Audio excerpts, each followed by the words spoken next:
CM చంద్రబాబును కలిసేందుకు 30 మందికి పైగా వైసీపీ ఎమ్మెల్యేలు సెక్రటేరియట్కు చేరుకున్నారు. సీఎం చంద్రబాబుతో భేటీ కానున్నారు.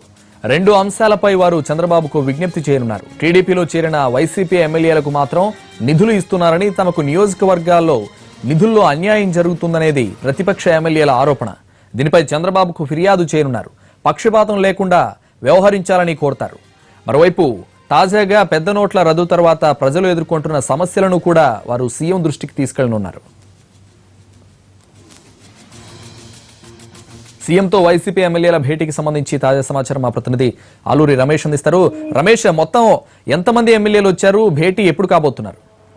30 మందికి పైగా వైసీపీ ఎమ్మెల్యేలు కొద్దిసేపటి క్రితమే క్యాంప్ ఆఫీస్ లోపలికి వెళ్లారు. మరి కొద్దిసేపట్లో ముఖ్యమంత్రితో వాళ్ళు భేటీ కాబోతున్నారు. ప్రధానంగా నియోజకవర్గాలకు అభివృద్ధికి ప్రతిపక్ష ఎమ్మెల్యేలకు నిధులు ఇవ్వటం లేదు, దీనివల్ల తీవ్రంగా నష్టపోతున్నాం, కరువు ఇతరత్ర సమస్యలను నుంచి గట్టెక్కే అంశాల్లో ఇబ్బందులు ఉంటున్నాయనేది వాళ్ళ ప్రధాన ఆరోపణగా ఉంది. అధికార పార్టీ ఎమ్మెల్యేలకు వైసీపీ నుంచి తెలుగుదేశంలో వచ్చినటువంటి నేతలకు మాత్రమే అభివృద్ధికి నిధులు ఇస్తున్నారని, వారి నియోజకవర్గాలకే ప్రాధాన్యత ఇస్తున్నారనేది ప్రధాన ఆరోపణగా ఉంది. ఆ అంశంపై వాళ్ళు ముఖ్యమంత్రిని ఈ రోజు కలుస్తా ఉన్నారు.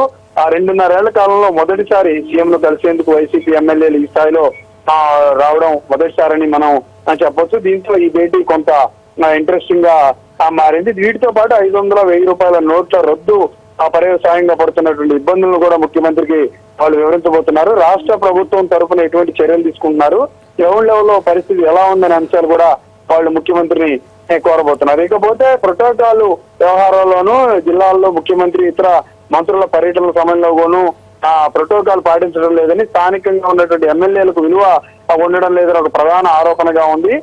అనధికారికంగా పార్టీ కార్యక్రమాల్లాగా అధికారిక కార్యక్రమాలు నిర్వహిస్తున్నారనే ఒక ప్రధాన ఆరోపణ ఉంది. దానిపై కూడా ఈ రోజు ముఖ్యమంత్రికి వాళ్ళు ఫిర్యాదు చేసే అవకాశం కనిపిస్తా ఉంది మనకి. Thank you Ramesh.